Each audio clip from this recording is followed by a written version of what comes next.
It was meant to be just another Monday morning at Riverstone Transit, but in less than 5 minutes, a retired K9 would tear open a secret that sent chills through every officer who witnessed it.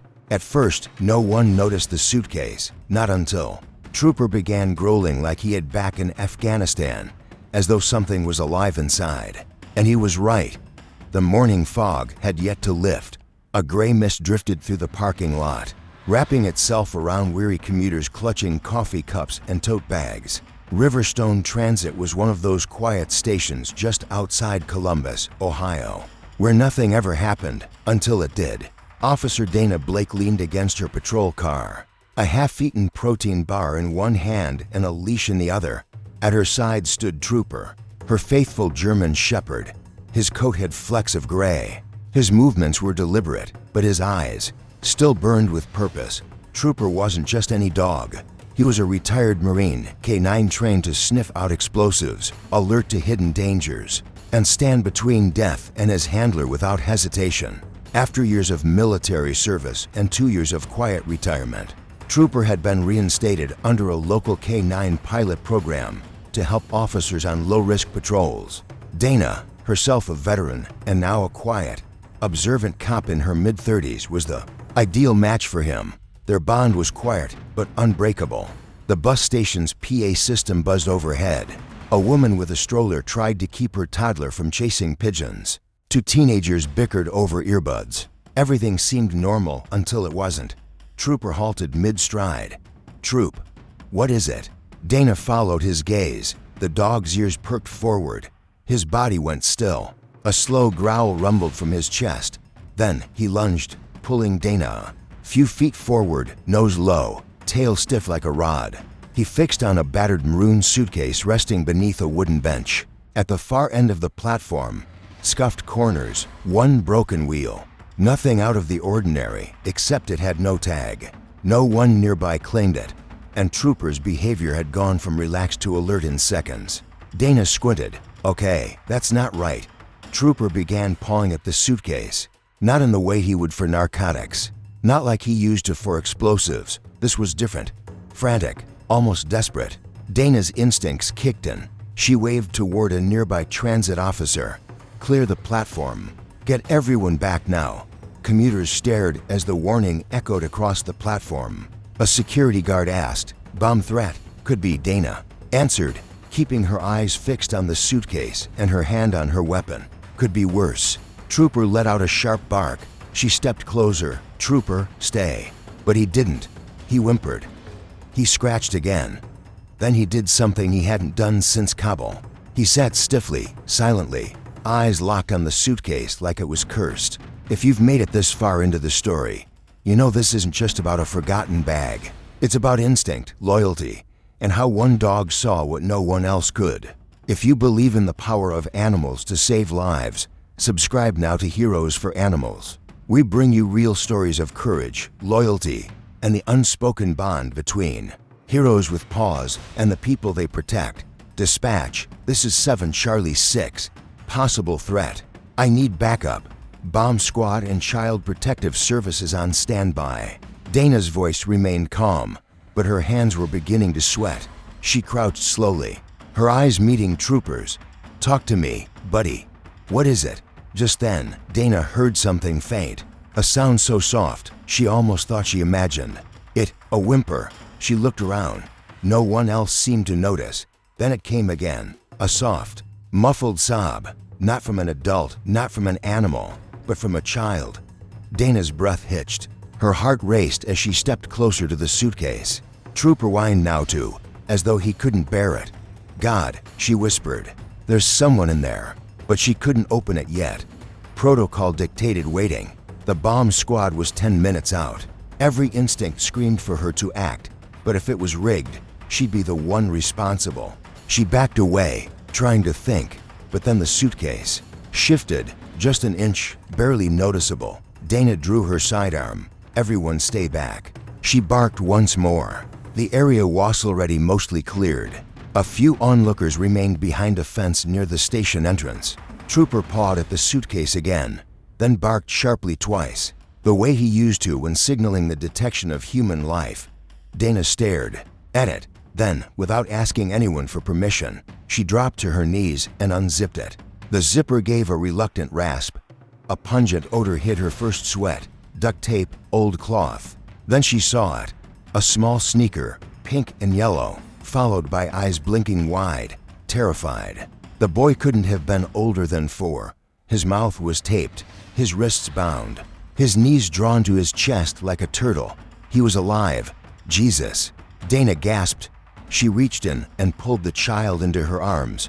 He didn't cry. He didn't speak.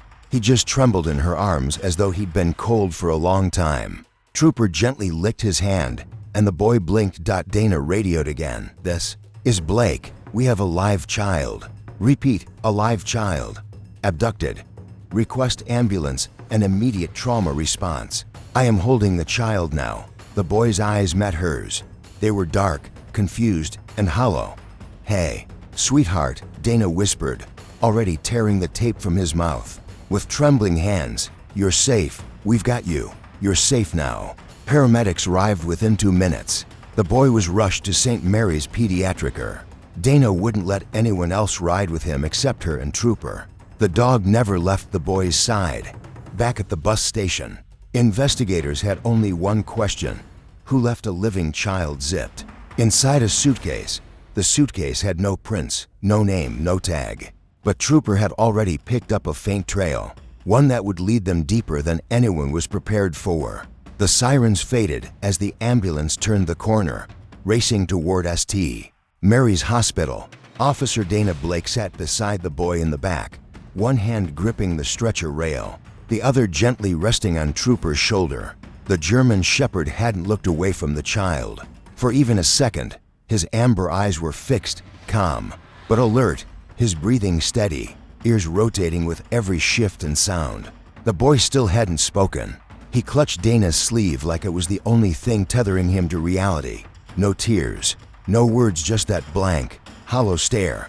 He was too quiet for a 4-year-old, and that told Dana everything she needed to know. He was traumatized in ways she couldn't yet comprehend. As the EMT checked the boy's vitals, Dana kept thinking about the suitcase. How long had he been in there? Who had put him there? And why was there no missing child report that matched his face? She was still turning over these questions when her phone buzzed. Detective Ray Moreno. Dana swiped to answer. "Talk to me. We checked the surveillance footage," Ray said. "You're not going to like it." "I'm already not liking any of it," Dana muttered. Timestamp, 5:42 a.m. today. Someone in a gray hoodie left the suitcase under the bench. The camera angle doesn't catch their face, no license plate either. Just a bus pulling away right after. Any leads? Exhaling. "We're running image enhancement and tracking down the bus. But this was intentional. Whoever did this didn't panic. They were calm. That suitcase was zipped up tight like they'd done it before." Dana's stomach dropped.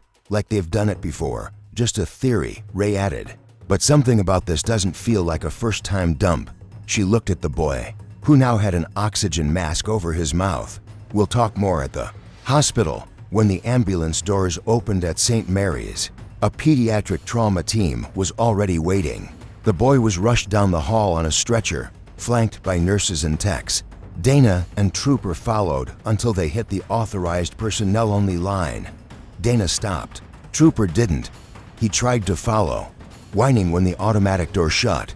Between him and the boy, "It's okay," she whispered, kneeling down. "You did your job. You found him. Let them take care of him now." But Trooper wouldn't sit. He stood at the door, tail stiff. Still, eyes forward. Back in the waiting room, the air thick with antiseptic and burned coffee. Dana sat in a plastic chair, arms crossed, watching local news footage play on a muted TV overhead. The story had already made it to the press. The headline crawled across the screen: "Boy found in suitcase at Riverstone Transit. Suspect at large." She hated how quickly the media jumped in. They never got the details right. They didn't talk about how it felt, how it shook you. She rubbed her temples and looked over at Trooper, now lying down but still facing the hallway. He hadn't relaxed since they arrived. That's when Dr. Megan Price, their lead, came in. "Officer Blake." "Dana," she stood. "The boy is stable, dehydrated, hypothermic, And he's got marks on his wrists and ankles consistent with binding, but no broken bones, no internal bleeding. Dana nodded slowly. Did he say anything? Dr. Price hesitated. He hasn't spoken a word. He responds to touch and light, but he hasn't given us his name or even nodded when we ask questions. Dana looked toward the hallway. Can I see him? Dr. Price motioned her forward. Yes, but keep it calm. We're trying not to overwhelm him. The room was quiet except for the beeping of the monitor. The boy lay curled up, now dressed in a fresh hospital gown, arms tucked close to his chest. His tiny face looked cleaner but still distant, like he hadn't come back to the present yet. Dana sat beside him. Hey there, she said softly. Remember me? I'm Dana, and this big guy is Trooper. He helped find you today. At the sound of Trooper's name, the boy blinked. Then, just barely, he moved his eyes toward the door. Trooper stepped in. The boy's fingers twitched. Do you like dogs? Dana asked gently. The boy didn't answer. But when Trooper came closer and rested his chin on the edge of the bed, the boy reached out slowly and touched the dog's ear. Then he buried his hand in the fur. Dana held back tears. The boy trusted the dog. That meant there was still something whole inside him. Meanwhile, back at the station, Ray Moreno was sitting in front of a desktop monitor, sipping burnt vending machine coffee and rewinding the security footage again and again. There was something about the way the person in the hoodie moved, to smooth, no hesitations. They knew where the camera was because they never showed their face. He paused the video and zoomed in on a frame just before the person walked away. One thing stood out, a bracelet, woven thread, pink and white, probably homemade on the left wrist, not something a man would typically wear. He grabbed his phone and dialed Dana. Yeah, she answered, her voice hushed. I have something, not a face, but a clue. Whoever left the suitcase had a pink and white friendship bracelet on their wrist. Dana furrowed her brow. So, we're thinking female? Either that or someone trying hard to look like one, Ray said. But here's what's worse. We ran a facial match across known offenders. No results. Whoever this was, they're not in the system. Dana exhaled. You think she'll try to run? Already gone, Ray said. Bus headed eastbound at 5:45 a.m. Could be anywhere by now. That night, Dana brought Trooper back to her place. She couldn't stop thinking about the boy's eyes. Not just scared, but guarded, like he'd been trained not to speak. Or maybe punished if he did. She sat on the couch, staring at her wall, sipping cold tea. Then her phone buzzed again. Unknown number. Text only. I did what I had to. He's safer now. Don't look for me. Dana froze. The text was untraceable. No number, no ID. Just that message. She read it again and again. I did what I had to. He's safer now. Don't look for me. She stared at the screen. Then she looked at Trooper. He growled, not at her, but toward the door. Someone had been there. The sound came again, soft, low, and unmistakable. Trooper stood up from his spot by the door and growled deep in his throat. His ears perked, body stiff, muscles coiled like a loaded spring. Officer Dana Blake froze, her hand resting on the grip of her service pistol. She'd learned long ago not to question her partner's instincts. Trooper, she whispered, moving slowly to the window. The porch light flickered. A breeze brushed against the glass. Nothing moved outside. No footsteps, no shadows. Just a rustling of leaves and the occasional buzz of a street lamp fighting. The dark, Trooper remained motionless, staring at the door. Then, without a sound, he turned and walked toward the front of the house. His nose hit the floor, following a scent only he could detect. Dana grabbed her flashlight and moved with him. She opened the front door slowly. Nothing. She stepped outside. A package sat on the porch. No label, no tape, just a plain brown box. Trooper sniffed it once, then pulled back slightly. Dana crouched. It wasn't ticking, wasn't leaking, but something about it felt intentional. She pulled on gloves and gently opened the lid. Inside was a child's drawing crayon on notebook paper, a stick figure boy and a dog. Beside it, a wrinkled soft pink sock and a snapshot of the boy asleep on a blue couch, surrounded by stuffed animals. He looked peaceful, too peaceful for the boy she'd seen zipped inside a suitcase.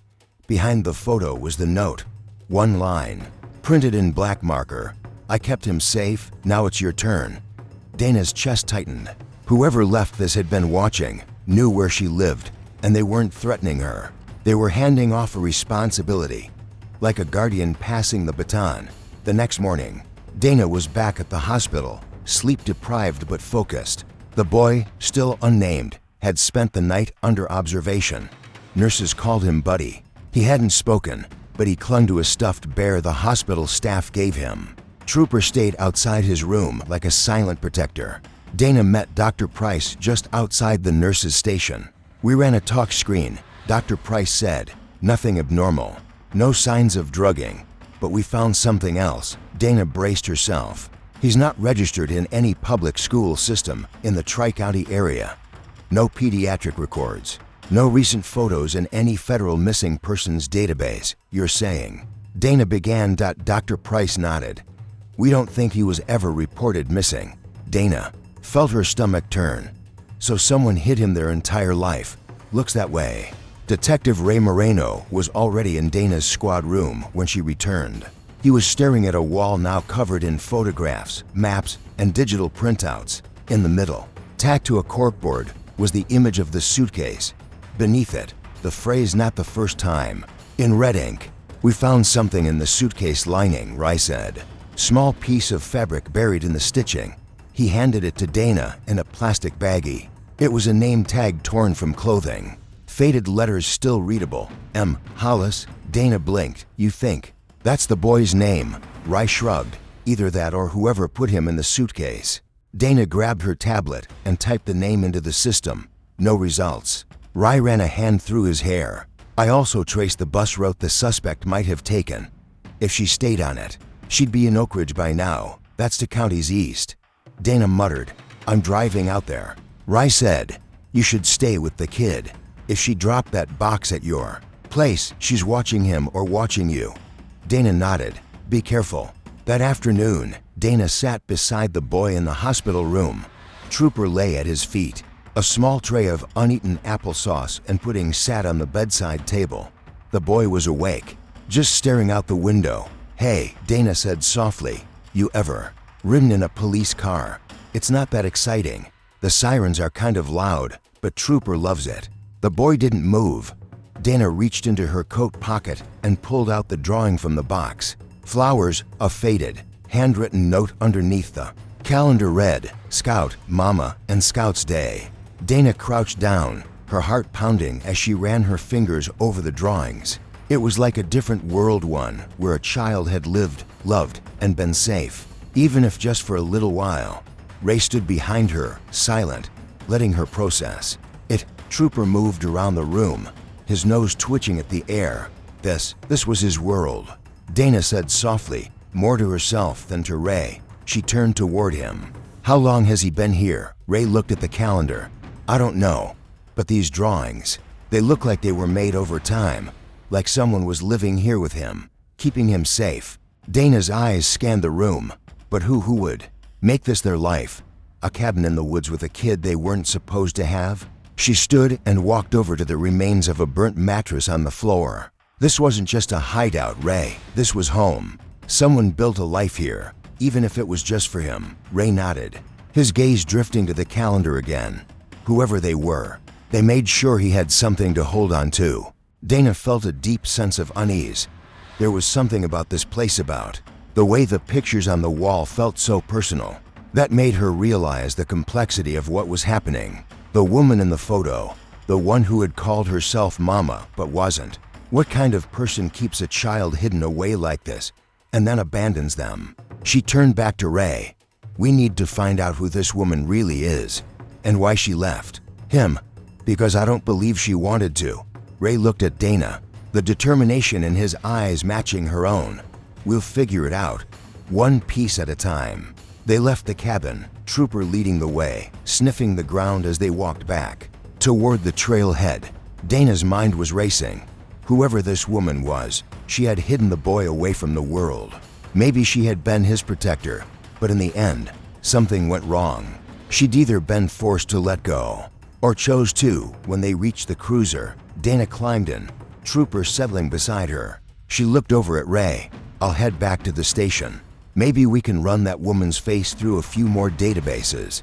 She's out there, Ray. We just have to find her. Ray nodded. I'll do the same. We'll get to the bottom of this. The car roared to life, and as they drove off, Dana couldn't shake the feeling that they were closer than ever to uncovering the truth. But the answers were still just out of reach. X's. The last date had none. Just a blank square. She was tracking something. Ray muttered. Routine behavior, Dana said quietly. This wasn't some hiding place. This was her version of structure. Trooper suddenly stiffened, head turned toward the far corner. There, behind a broken chair, they found a small pile of burned books, children's books, dog stories. One still had a half-legible title, Scout and the Big Brave Day. That's the name. Dana whispered. Double quote Scout, not Trooper, Rice said. Scout. Back. At the cruiser, Dana reviewed the photo again. Ry leaned against the hood, rubbing his jaw. She's not in any known registries, he said. No prints, no records. But the photo, it was developed at a small photo lab in Marlow. About 40 miles south. Marlow, Dana asked. Town's got one grocery store and a gas stations. But there's a clinic, free walk-ins, no questions asked. Dana felt a spark light up in her brain. You thinking what I'm thinking? That she took the kid there and paid cash? Dana nodded. Let's roll. The clinic receptionist, a young woman named Cassie with dark curls and a tired but trying mug, narrowed her eyes when Dana showed her the photo. I'm not supposed to release patient info, she said. We're not here for names, Dana replied. Just to confirm if you've seen them. This boy was found abandoned, bound, and traumatized. The woman in the photo might have saved him or hurt him. We don't know yet. Cassie sighed and leaned in. Yeah, I remember her. We called her Willow. Said she didn't have ID. Came in maybe 3 times. The kid had bruises. She cried when we asked if she wanted to talk to someone. Said she was just passing through. Did she ever mention where she came from? Ry asked. Cassie shook her head. No, but she asked about where to get wood stove parts and if anyone fixed roofs around here. She was building something or trying to. Said she didn't trust shelters. Dana nodded slowly. Did she leave any contact info? Cassie hesitated, then pulled a post-it from the desk drawer. She left this behind once. Said it was an emergency. Number in case she didn't come back. A 10-digit number was burned into the corner. Dana snapped a photo. Thanks, she said. You may have just saved that kid's life all over again. Later that night, Dana and Ry sat at a diner with steaming mugs of black coffee and too much unsaid between them. You believe her? Ry asked finally. That she was trying to protect him? Dana stared out the window where Trooper rested in the cruiser, tail thumping now and then in his sleep. I don't know yet, she said. But he trusted her. That kid, he doesn't flinch at the idea of her. Not like he would if she'd been the one hurting him. Ry sighed. So what's next? Dana reached into her coat, pulled out the photo again, and then the drawing from the suitcase.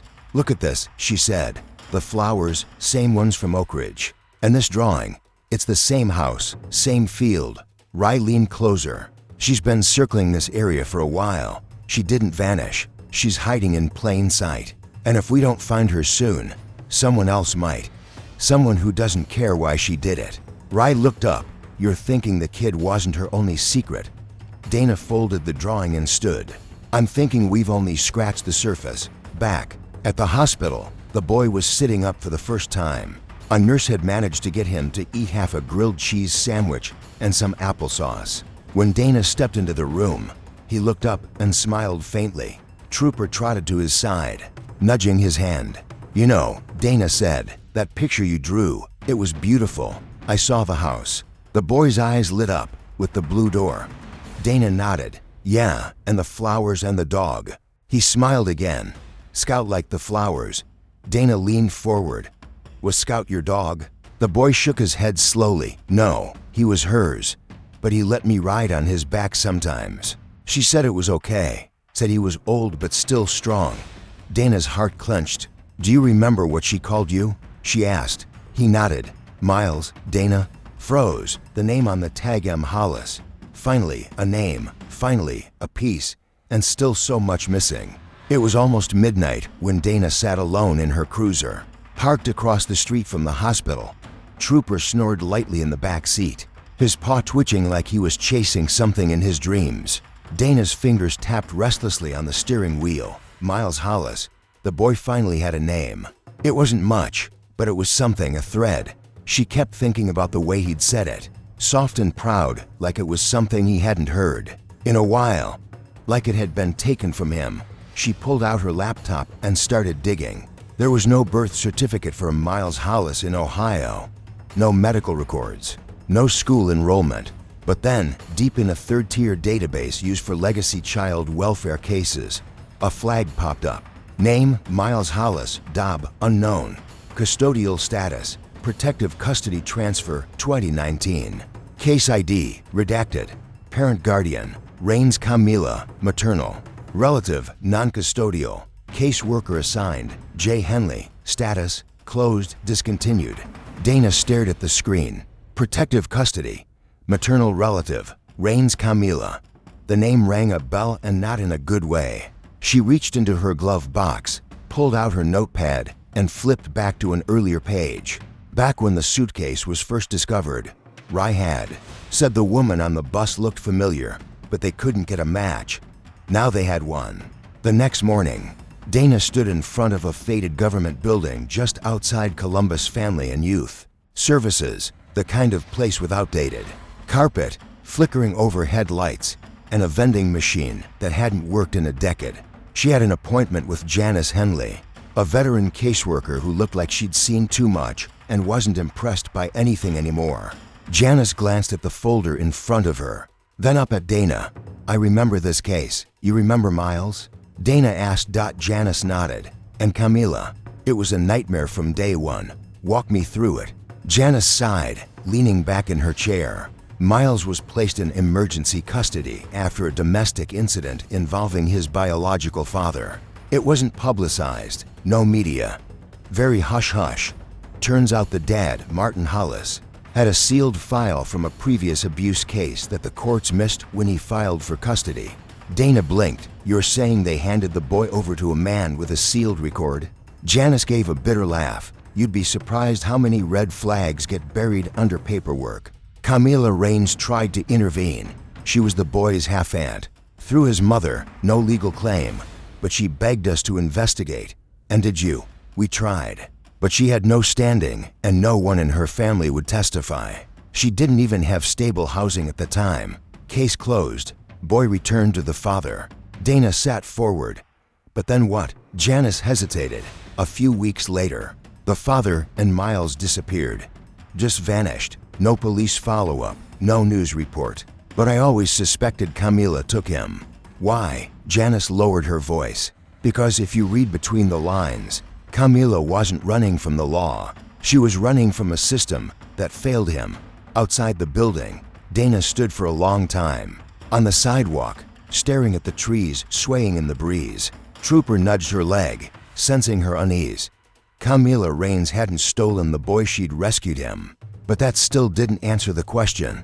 Why leave him in a suitcase? She got into the cruiser and called Ray. "You're not going to believe this," she said. Ray listened as she laid out everything. Camilla's connection to Miles, the broken system, the caseworker suspicions. He exhaled hard. "So, she's been raising him off-grid for nearly 5 years. Looks that way." Ray went quiet for a moment. "Dana, there's something else. You remember that number from the post-it at the clinic? The one she left behind?" "Yeah. We got a ping. Burned phone, last active 72 hours ago in Ravens Hollow." But they were names of comfort and familiarity. They were his names, and they made him feel safe. Dana smiled every time she heard him say D or T, as if those simple letters were an unspoken promise, one that said "you're home now." As the weeks passed, Dana's small two-bedroom house became more than just a home. It became a space for healing. The kitchen counter was cluttered with sketchbooks, unfinished puzzles, and the occasional half-eaten sandwich. Trooper, as always, was never far from Miles. Lying at his feet, keeping watch, the soft thump of his tail was a steady reminder of the loyalty that had saved them all. Miles didn't speak much. But Dana knew that wasn't because he didn't want to. It was because he was still processing everything. But in the quiet moments, when Dana and Miles would sit on the couch, Trooper between them, he'd look up at her with those wide eyes and say, "I'm okay, Dee," and every time he said that, Dana felt a small piece of her heart shift into place. There were days when the weight of the past seemed too heavy for a child so young. But Dana would remind herself that healing wasn't linear. It took time, it took trust, and most importantly, it took love. Trooper had already taught her that lesson. Love and loyalty, those were the threads that bound them all together. And Dana could feel that every time she saw Miles smile, even if it was just for a moment. It wasn't perfect, nothing ever was, but it was real. The kind of real that gave her hope for the future. One afternoon, Dana sat at the kitchen table, filling out more forms when Miles came up beside her, holding a crumpled drawing in his hands. He looked at her shyly before handing it to her. "I made this for you, Dee," he said softly. Dana took the drawing, and her heart melted. It was a simple picture, her, Trooper, and Miles standing together under a blue sky, with a big sun shining. Above them, the faces were rough, the arms stick-like, but the meaning was clear. It was a family. His family. She looked up at him and smiled. "It's beautiful, Miles." He looked up at her, and for the first time, she saw a glimpse of the boy he could be. There was still so much to work through, so much pain left to heal, but in that moment, Dana knew they were going to be okay. And Trooper, as always, lay beside them, guarding them. Loyal to the very end. Us, no matter the odds. Trooper's unwavering loyalty, Dana's determination, and Miles's courage became a testament to the power of trust and love. The bond they shared, though forged through hardship, proved that sometimes the strongest families are built not by blood, but by the heart. As the days passed, their quiet life continued, with Trooper ever vigilant and Miles growing stronger with each passing moment. And in Riverstone, a town that had witnessed their struggles, people began to see more than just the badge on Dana's chest or the K9 tag on Trooper's collar. They saw heroes, real heroes, not the ones who wore capes or did the impossible, but the ones who fought for what was right, never gave up, and, in the end, helped heal a broken boy and a community that had long since stopped hoping. So, as they walked through the transit station, heads held high and hearts full, Dana, Trooper, and Miles knew one thing for sure: they had already found what they were looking for. And as for the rest of the world, it would find its way, too, one small act of courage at a time. Thank you for following Miles, Trooper, and Dana on this emotional journey. Stories like this remind us of how deeply dogs can sense the things we miss, how they protect, without question, love without conditions, and fight for us even when the world won't. What would you have done if you were in Dana's shoes that morning at the bus station? Would you have trusted the dog's instinct or waited for protocol? Or, we'd love to hear your thoughts in the comments below. And don't forget to subscribe to Heroes for Animals for more powerful stories like this, true tales of courage, compassion, and the animals who never stop fighting for us.